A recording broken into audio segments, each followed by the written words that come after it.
आज हम कुछ और ऐसी डिफरेंशियल इक्वेशंस को सॉल्व करेंगे जो सॉल्वेबल फॉर y हैं। उनमें से एक स्पेशल टाइप की डिफरेंशियल इक्वेशंस को भी सॉल्व करेंगे जिन्हें हम क्लैरेट्स डिफरेंशियल इक्वेशन कहते हैं। आज जो क्वेश्चन मैंने सेलेक्ट किया है उसमें सिंगुलर सॉल्यूशन नहीं निकल रहा और p को एलिमिनेट करना भी थोड़ा मुश्किल काम है। मुझे डिफरेंशियल इक्वेशन को सॉल्व करने के लिए इस्तेमाल करना पड़ेगा एक पुराना मेथड जो कि हमने सीखा हुआ है 9.2 से 9.6 तक में कि लीनियर डिफरेंशियल इक्वेशन क्या होती है। अगर y हो और y का फर्स्ट डेरिवेटिव हो, आपस में मल्टीप्लाई ना हो रहे हो और बाकी सब कुछ वेरिएबल x में हो, तो हम कहते हैं ये linear differential equation in y है। ऐसी डिफरेंशियल इक्वेशन को सॉल्व करने के लिए सबसे पहले हम इंटीग्रेटिंग फैक्टर मालूम करते हैं। इंटीग्रेटिंग फैक्टर कैसे मालूम करते हैं?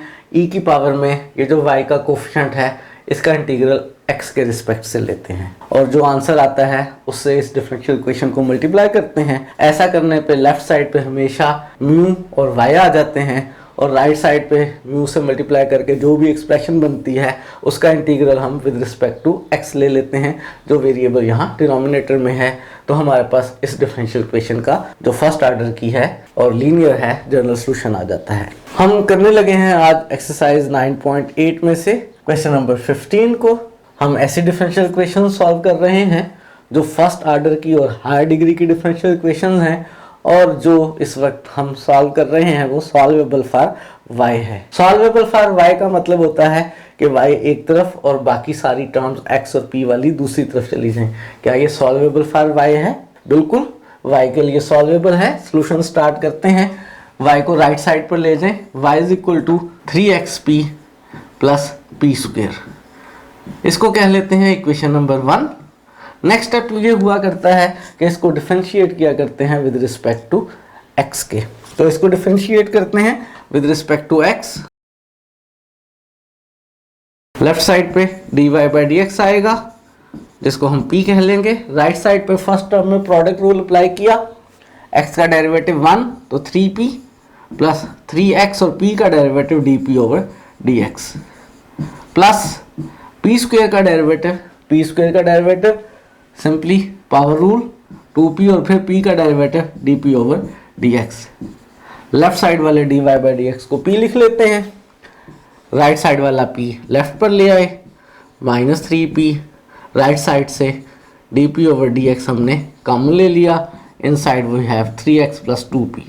अब हमने करना ये है कि ये जो नई इक्वेशन आई है इसमें से और गिवन इक्वेशन में से p को एलिमिनेट करना है। इसको सॉल्व करेंगे, मेरे पास एक x और p की इक्वेशन बन जाएगी और गिवन इक्वेशन और इसमें से p को एलिमिनेट करेंगे। इससे पहले हमने जो दो क्वेश्चंस किए हैं उनमें यहाँ एक फैक्टर कॉमन आ जाया करता था, लेकिन यहाँ ऐसी सूरत हाल नहीं है। कोई बात नहीं, अगर ऐसी सूरत हाल है तो नहीं, ऐसी सूरत हाल ना होने की वजह से इसका सिंगुलर सॉल्यूशन नहीं निकलेगा, लेकिन जनरल सॉल्यूशन बहरहाल निकल आएगा। ये हमारे पास डिफरेंशियल इक्वेशन है वेरिएबल x और p में और ये फर्स्ट ऑर्डर की डिफरेंशियल इक्वेशन है। इसको हम सॉल्व करना चाहते हैं। कैसे सॉल्व किया जाए? वेरिएबल सेपरेबल तो नहीं बन रही। अगर आप थोड़ा सा गौर करें तो आप फील ये करेंगे कि इसमें एक x है और एक x का डेरिवेटिव है dx ओवर dp। इसके अलावा x वाली कोई और टर्म नहीं है। गो के इस वक्त dp ओवर dx लिखा हुआ है लेकिन हम इसे dx ओवर dp बना सकते हैं। अगर हम ऐसा कर लेंगे तो एक x है और एक x का डेरिवेटिव है, x और x के डेरिवेटिव आपस में मल्टीप्लाई नहीं हो रहे। ये linear differential equation in x है। इस dp ओवर dx को लेफ्ट साइड पर ले आते हैं, ये dx ओवर dp बन गया। राइट साइड पर मेरे पास रह गया 3x प्लस 2p। लीनियर इन x है, स्टैंडर्ड शेप बनाने के लिए 3x को लेफ्ट साइड पर ले आए। लेफ्ट साइड पे हमारे पास इस वक्त minus 2p dx over dp है। 3x लेफ्ट पर आकर माइनस का 3x हो जाएगा और राइट साइड पर रह गया हमारे पास 2p जो हमने स्टैंडर्ड शेप देखी है लीनियर डिफरेंशियल इक्वेशन की, जिसमें हमारे पास y है और y का डेरिवेटिव है, उसमें y के डेरिवेटिव का कोफिशिएंट 1 है। यहाँ पर हमारे पास x है और x का डेरिवेटिव है। ये जो x का डेरिवेटिव है इसका कोफिशिएंट हमारे पास 1 होना चाहिए। इसका कोफिशिएंट 1 बना लेते हैं। कैसे? इसको डिवाइड कर लेते हैं माइनस 2p से। ये टर्म dx ओवर dp हो गई, माइनस 2p से डिवाइड करने पे प्लस 3 ओवर 2p और x राइट साइड पर माइनस 2p से डिवाइड करने पर -1 आ गया। ये linear differential equation in x है। तो लीनियर डिफरेंशियल इक्वेशन है x में, हम इसको सॉल्व करना चाहते हैं, क्या करेंगे, म्यू मालूम करेंगे। और म्यू मालूम करने का मेथड क्या है, ये जो x का कोफिशिएंट है e की पावर में इसका इंटीग्रल, और कौन से वेरिएबल के रिस्पेक्ट से, p वेरिएबल के रिस्पेक्ट से। और इंटीग्रेशन बहुत आसान है, 3/2 कांस्टेंट है, इंटीग्रल से बाहर आ गया, 1/p का इंटीग्रल log p हो गया। और log की प्रॉपर्टी इस्तेमाल करें, 3/2 log के अंदर वाली एक्सप्रेशन की पावर बन जाएगा e पावर log p 3/2, और e और log कैंसिल हो जाएंगे, p 3/2 आ गया। ये जो मेरे पास इस वक्त डिफरेंशियल इक्वेशन है जो लीनियर है, मैं इसको मल्टीप्लाई कर लेता हूँ इस म्यू से।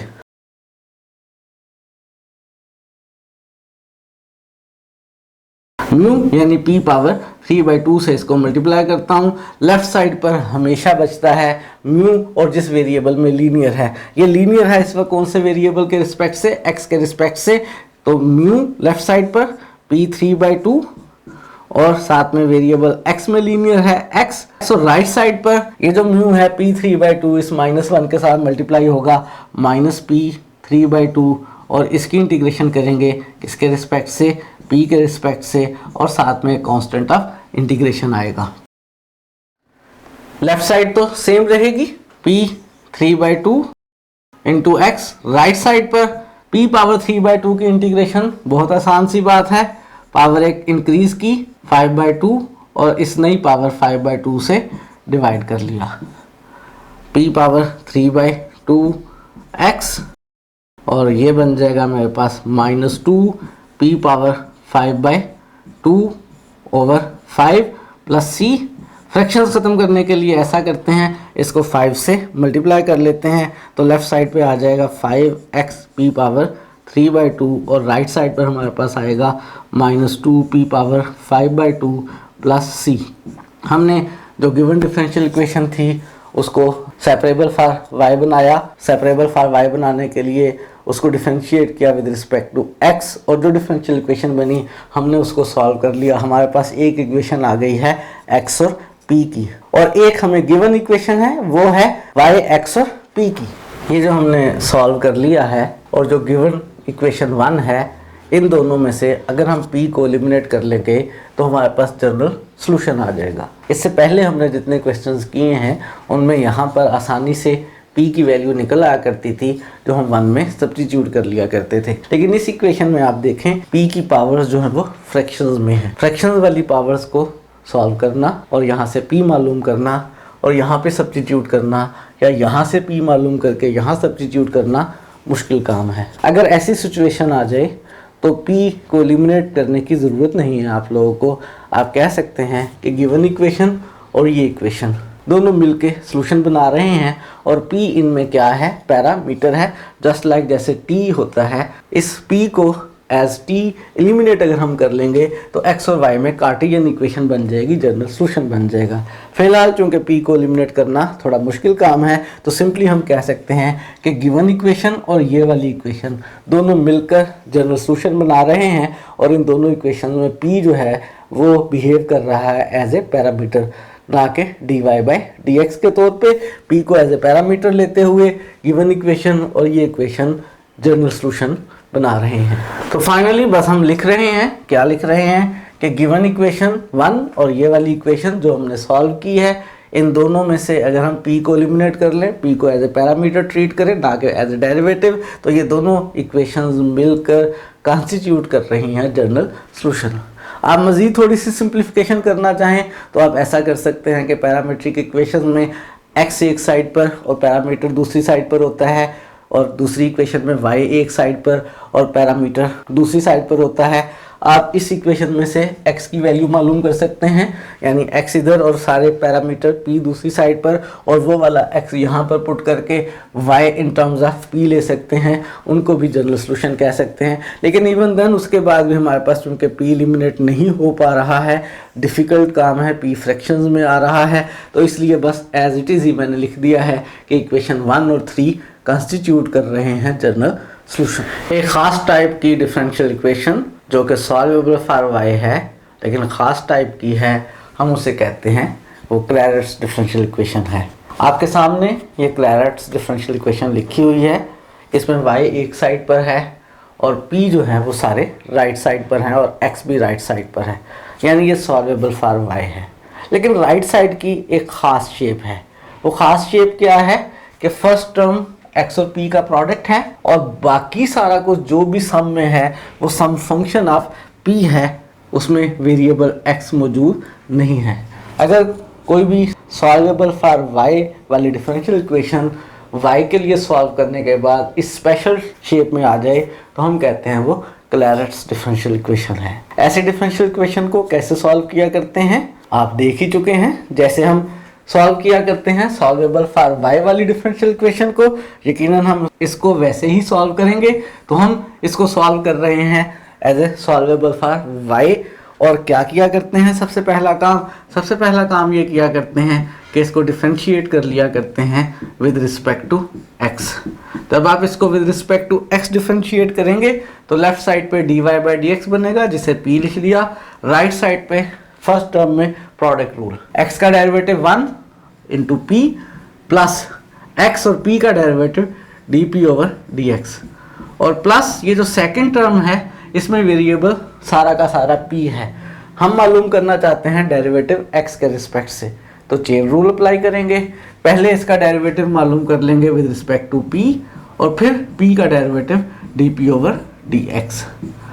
आप देखें p दोनों साइडों पर कैंसिल हो जाएगा और हमारे पास बाकी जो इक्वेशन बनेगी उसमें से अगर आप dp ओवर dx को कॉमन ले लें तो इन साइड रह जाएगा x plus f dash p equals to 0। और हमारे पास जब भी प्रोडक्ट 0 होता है हम कहते हैं आइदर फर्स्ट फैक्टर 0 है और सेकंड फैक्टर 0 है। अगर dp ओवर dx को हम 0 ले लें और x plus f dash p को 0 ले लें, ये जो dp ओवर dx 0 है ये सेपरेबल डिफरेंशियल इक्वेशन है। dx को राइट साइड पर लेकर जाएं तो p इक्वल आ गया c के। ये जो p की वैल्यू c आई है ये अगर हम 1 में पुट कर लेंगे तो हमारे पास क्या आ जाएगा, p की वैल्यू c 1 में पुट करने से हमारे पास डिफरेंशियल इक्वेशन 1 का जनरल सॉल्यूशन आ जाएगा। p की वैल्यू c को सब्स्टिट्यूट कर लेते हैं 1 में, तो हमारे पास जनरल सॉल्यूशन आ गया y is equal to x और p की जगह c, y is equal to cx, और इस पूरी इक्वेशन में भी p की जगह c f ऑफ c, और ये हमारे पास क्या है, ये हमारे पास general solution of given differential equation है।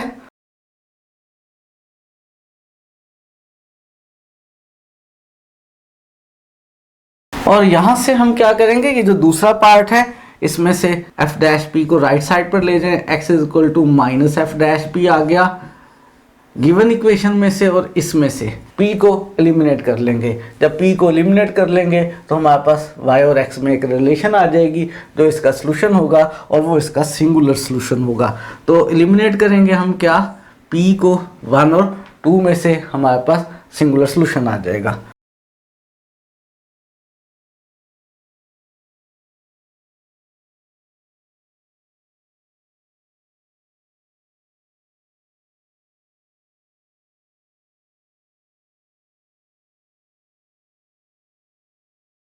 तो 1 और 2 में से p को एलिमिनेट करके हमारे पास सॉल्यूशन आ जाएगा, सिंगुलर सॉल्यूशन आ जाएगा जिसमें c नहीं होगा।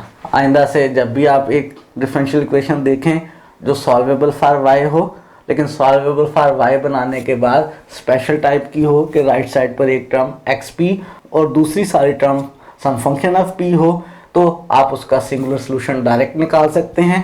कैसे, उसमें p की जगह c लिखकर और x को माइनस एफ डैश पी के लेकर और गिवन इक्वेशन को और इस नई इक्वेशन को आपस में सॉल्व करके p को एलिमिनेट करके आप उसका सिंगुलर सॉल्यूशन मालूम कर सकते हैं। अब आपकी चॉइस है कि जब आप क्लैरेट्स इक्वेशन देखें तो उसमें डायरेक्ट जनरल सॉल्यूशन बनाएं और डायरेक्ट ये इक्वेशन लेकर गिवन इक्वेशन और इसमें से p को एलिमिनेट करके सिंगुलर सॉल्यूशन बनाएं, या 2 लाइंस मजीद एक्स्ट्रा कर लें क्या कि उसको डिफरेंशिएट करें विद रिस्पेक्ट टू x और with respect to x differentiate करके ऑटोमेटिकली आपके पास जैसे पहले सॉल्व करते आए हैं जनरल सॉल्यूशन भी आ जाएगा और सिंगुलर सॉल्यूशन भी आ जाएगा। कॉमनली मेरी कोशिश हमेशा ये होती है कि चीज़ें कम से कम याद करनी पड़ें, इसलिए मैं इन मेथड्स को जुबानी याद नहीं रखूँगा, बल्कि जब भी क्लैरेट्स इक्वेशन आएगी यानी सॉल्वेबल फॉर y होगी, चाहे वो स्पेशल केस की भी होगी, मैं उसको पूरे प्रोसेस से, पूरे मेथड से सॉल्व किया करूँगा। एक्सरसाइज में से कुछ क्वेश्चंस कर सकते हैं हम। एक्सरसाइज में से 9.8 में से क्वेश्चन नंबर 26 से लेकर 30 तक इसी तरह के हैं जिनमें क्लैरेट्स डिफरेंशियल इक्वेशन है। हम उनमें से कुछ क्वेश्चंस को सॉल्व करते हैं। एक्सरसाइज 9.8 का क्वेश्चन नंबर 26। आप देख सकते हैं कि ये डिफरेंशियल इक्वेशन जो है हमारे पास ये सॉल्वेबल फॉर y है, और एक ख़ास किस्म की सॉल्वेबल फॉर y है कि राइट साइड पे xp plus some function of p है। लेकिन मैं इसको डायरेक्ट नहीं सॉल्व कर रहा, जैसे मैंने आपसे कहा कि मैं इसको सॉल्वेबल फॉर y के तौर पर ट्रीट करते हुए ही सॉल्व कर रहा हूँ। तो सोल्यूशन स्टार्ट करते हैं जी। हम इसको डिफरेंशिएट करते हैं with respect to x। Left side पे जो dy बाई dx बनेगा उसे हमने p लिख लिया। राइट साइड पे xp पे प्रोडक्ट रूल, x का डेरिवेटिव 1 साथ में p प्लस x और p का derivative dp over dx minus log p का डेरिवेटिव 1 ओवर p और फिर p का डेरिवेटिव dp ओवर dx। देखें p दोनों साइड्स पर कैंसिल हो गया और इन दो में से कॉमन आ रहा है। क्या कॉमन आ रहा है? dp over dx common into x minus 1 over p। जब भी प्रोडक्ट जीरो है, आइदर फर्स्ट फैक्टर जीरो है और सेकंड फैक्टर जीरो है, dp ओवर dx को हम जीरो लेंगे और हम जीरो लेंगे x माइनस 1 ओवर p को। ये वाला पार्ट हमेशा वेरिएबल सेपरेबल है। dx को राइट साइड पर ले जाकर इंटीग्रेट करेंगे तो p की वैल्यू c आ गई। इस वैल्यू को 1 में पुट कर लेंगे तो हमारे पास जनरल सॉल्यूशन आ जाएगा। p की जगह c लिखा, y is equal to c x minus p की जगह c लिखा log ऑफ c। ये क्या है? हमारे पास गिवन डिफरेंशियल इक्वेशन का जनरल सॉल्यूशन है। और इस पार्ट को और इसको ऐसे सॉल्व करेंगे कि p एलिमिनेट हो जाए। और कैसे एलिमिनेट हो रहा है यहाँ पर p? यहाँ पर बहुत आसान सी बात ही है, यहाँ से p की वैल्यू निकल आएगी, वो 1 में पुट कर लेंगे। क्या आ रही है? यहाँ से p की वैल्यू हमारे पास 1 ओवर p को राइट साइड पर ले जाएं, p को लेफ्ट पे और x को राइट पर ले जाएं। p हमारे पास इक्वल आ गया 1 ओवर x के। ये जो p की वैल्यू 1 ओवर x आ गई है, इसको 1 में पुट कर लेते हैं तो हमारे पास सिंगुलर सॉल्यूशन आ जाएगा। हमारे पास आ गया y is equal to x और p की जगह 1 over x minus log p की जगह 1 ओवर x। इसको थोड़ा सा सिंप्लीफाई करते हैं। क्या सिंप्लीफिकेशन हो सकती है? लेफ्ट साइड का y एज इट इज, ये x कैंसिल हो गए, 1 हो गया। इस पे log की प्रॉपर्टी यूज कर ले, हम इसे लिख सकते हैं log 1 minus log x। log 1 याद है किसके इक्वल हुआ करता है? log 1 जो है वो 0 के इक्वल होता है। ये माइनस माइनस मल्टीप्लाई होके प्लस हो गया। y is equal to 1 plus log x। ये हमारे पास एक सोल्यूशन आ गया। ये कौन सा सोल्यूशन है जी? कौन सा? ये सिंगुलर सॉल्यूशन है। क्यों सिंगुलर सॉल्यूशन है? क्योंकि ये जनरल सॉल्यूशन नहीं है, इसमें कोई आर्बिट्रेरी कांस्टेंट नहीं है और ना ही ये इस जनरल सॉल्यूशन में c की किसी स्पेसिफिक वैल्यू से बन रहा है। ये वाला हमारे पास जनरल सॉल्यूशन है और ये वाला हमारे पास सिंगुलर सॉल्यूशन है। तो एक्सरसाइज में से क्वेश्चन नंबर 26 हमने सॉल्व किया है।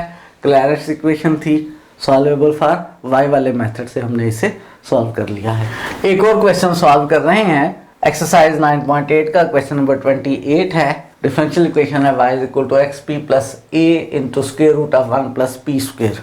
ऑब्वियसली सॉल्वेबल फॉर y है, ऑब्वियसली क्लैरेट्स इक्वेशन है, राइट साइड पे xp और फंक्शन ऑफ p है। लेकिन मैं डायरेक्ट मेथड नहीं यूज करूंगा, पूरा प्रोसेस करूंगा। सॉल्व करना है इस डिफरेंशियल इक्वेशन को। ये सॉल्वेबल फॉर y वाली डिफरेंशियल इक्वेशन है, इसको डिफरेंशियल इक्वेशन 1 कह लेते हैं और इसको डिफरेंशिएट करते हैं with respect to left side पे जो dy बाई dx बनेगा उसे p लिख लेंगे। राइट साइड पे फर्स्ट टर्म पे product rule, x into p में x का derivative 1 into p plus x और p का dp over dx plus a तो इस सेकेंड टर्म में कांस्टेंट है, 1 प्लस पी स्क्वायर की पावर 1/2 का डेरिवेटिव, पावर 1/2 से मल्टीप्लाई किया, पावर को एक कम किया, 1 प्लस पी स्क्वेयर की पावर -1/2, फिर 1 प्लस पी स्क्वेयर का डेरिवेटिव जो कि 2p, और फिर p का डेरिवेटिव dp/dx। हमेशा सेम हुआ करेगा। क्लैरेट्स इक्वेशन में p दोनों साइडों पर कैंसिल हो गया, इन दोनों टर्म्स में से dp/dx कॉमन आ गया, फर्स्ट टर्म में से अंदर ब्रैकेट में x रह गया, सेकंड टर्म के अंदर थोड़ी सी सिंप्लीफिकेशन हो सकती है, एक तो ये 2 कैंसिल हो सकता है और दूसरा AP प्लस AP, और पावर -1/2 को नीचे लिख लें तो 1 प्लस पी स्क्वेयर का स्क्वेयर रूट लिख सकते हैं इक्वल टू 0, और प्रोडक्ट 0 है तो इधर फर्स्ट फैक्टर 0 और सेकंड फैक्टर 0, dp/dx को हमने 0 लिया, और ये वाला पार्ट तो हमेशा सेपरेबल डिफरेंशियल इक्वेशन बनेगी। यहाँ से p की वैल्यू c आ गई, ये p की वैल्यू c को 1 में पुट करेंगे तो हमारे पास जनरल सोल्यूशन आ जाएगा। 1 में पुट किया y इज इक्वल टू, तो p की वैल्यू c को 1 में पुट कर लेते हैं, p की जगह c लिखा, y is equal to cx plus a square root of p की जगह c लिखेंगे तो 1 प्लस सी स्क्वेयर, और ये हमारे पास क्या आ गया, ये हमारे पास जनरल सॉल्यूशन आ गया। सेकेंडली, ये जो सेकंड फैक्टर है हमने इसको 0 लेना है, इसको 0 लेते हैं और देखते हैं कि क्या सूरत हाल बनेगी। x plus AP over 1 plus P square का square root is equal to 0। हमने अब इस इक्वेशन और गिवन इक्वेशन में से p को एलिमिनेट करना है। p को एलिमिनेट करने पे हमारे पास सिंगुलर सॉल्यूशन आ जाएगा। कैसे p को एलिमिनेट किया जाए देखते हैं। यहाँ से x की वैल्यू निकाल के 1 में पुट करते हैं, AP को राइट साइड पर ले जाएं, x आ जाएगा -AP over 1 plus P square का स्क्वेयर रूट, इसको मैं इक्वेशन नंबर 2 कह लेता हूँ। ये x की वैल्यू 1 में सब्स्टिट्यूट करते हैं, y मालूम करते हैं और फिर x और y की इक्वेशन में से p को एलिमिनेट करते हैं। इस x की वैल्यू को पुट कर रहा हूँ मैं इक्वेशन नंबर 2। तो 2 में पुट करने पे मेरे पास बन रहा है y is equal to x की जगह -AP over 1 plus P square का स्क्वेयर रूट, और यहाँ पर p मौजूद है, plus a into 1 plus P square का स्क्वेयर रूट। इसको थोड़ा सा सिंप्लीफाई करते हैं। क्या सिंप्लीफिकेशन की जाए जी, 1 प्लस पी स्क्वेयर का स्क्वेयर रूट एलसीएम ले लेते हैं। ये फर्स्ट टर्म -a और p इंटू पी स्क्वेयर हो जाएगा, ये स्क्वेयर रूट इससे मल्टीप्लाई होगा तो स्क्वेयर रूट ख़त्म हो जाएगा, a अंदर मल्टीप्लाई होगा तो a प्लस AP स्क्वेयर होगा। AP स्क्वेयर कैंसिल होने के बाद हमारे पास y की वैल्यू आ गई, क्या y आ गया मेरे पास a over 1 plus P square का स्क्वेयर रूट। जैसे आज फर्स्ट क्वेश्चन में हमने देखा था, इक्वेशन ये जो 2 है और ये पैरामीट्रिक इक्वेशंस हैं, p इनमें पैरामीटर है। आप कह सकते हैं ये दोनों मिलकर सिंगुलर सॉल्यूशन बना रही है, और अगर आप चाहें तो इनमें से p को एलिमिनेट कर सकते हैं, डायरेक्ट इक्वेशन बना सकते हैं, और यहाँ पर ये एलिमिनेशन आसान है। देखें कैसे एलिमिनेट किया जा सकता है इन दोनों इक्वेशंस में से p को। ये जो इक्वेशन नंबर 2 और 3 है, मैं इनको स्क्वेयरिंग और एडिंग करने लगा हूँ।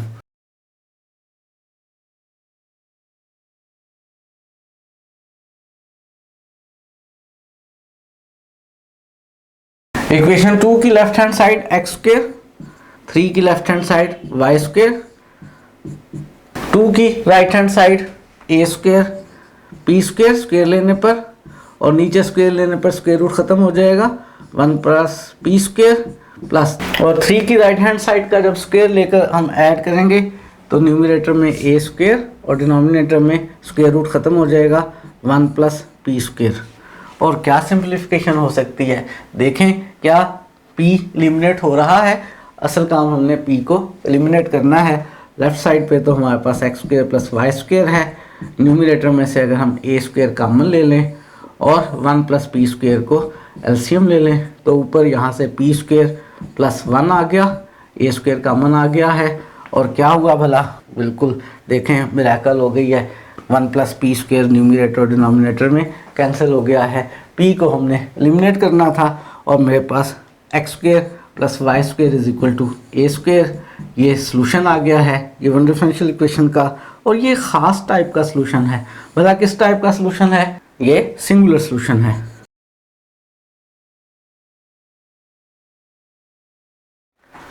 आखिर में एक दफ़ा इस क्वेश्चन को ओवरव्यू कर लेते हैं। y is equal to x p plus a times 1 plus P square का स्क्वेयर रूट था। ये solvable for y special Clairaut's equation थी, लेकिन मैंने सॉल्वेबल फॉर y के तौर पर ही ट्रीट किया है। इसको डिफरेंशिएट किया with respect to x। p cancel हो गया, दो फैक्टर्स बन गए। dp ओवर dx को 0 लिया, p की वैल्यू c आ गई। ये यहाँ 1 में पुट की तो मेरे पास जनरल सोल्यूशन आ गया। इस फैक्टर को 0 लिया तो मैंने x मालूम कर लिया, वो x यहाँ 2 में पुट कर लिया। x और y की equation in terms of p बन गई। आप कह सकते हैं ये पैरामीट्रिक इक्वेशन हैं, p को पैरामीटर लेते हुए, और अगर हम इनमें से p पैरामीटर को एलिमिनेट कर लेंगे तो कार्टियन इक्वेशन आ जाएगी। यहाँ पे p को एलिमिनेट करना पॉसिबल था। आज जो फर्स्ट क्वेश्चन किया था उसमें ज़रा p को एलिमिनेट करना मुश्किल काम था, हमने छोड़ दिया था, कह दिया था यही इसका सॉल्यूशन है। यहाँ पर हमने इन दोनों इक्वेशन में से p को एलिमिनेट कर लिया स्क्वेयरिंग और एडिंग करने से, और p एलिमिनेट हो गया तो ये हमारे पास सिंगुलर सॉल्यूशन आ गया। तो आज हमने कुछ और क्वेश्चन सॉल्व किए जो सॉल्वेबल फॉर y थे, सिंपल सॉल्वेबल फॉर y भी थे, और स्पेशल केस भी था कि वो क्लैरेट्स इक्वेशन बना रहे थे। आज के लिए इतना ही रखते हैं, मज़ीद क्वेश्चंस करेंगे नेक्स्ट लेक्चर में।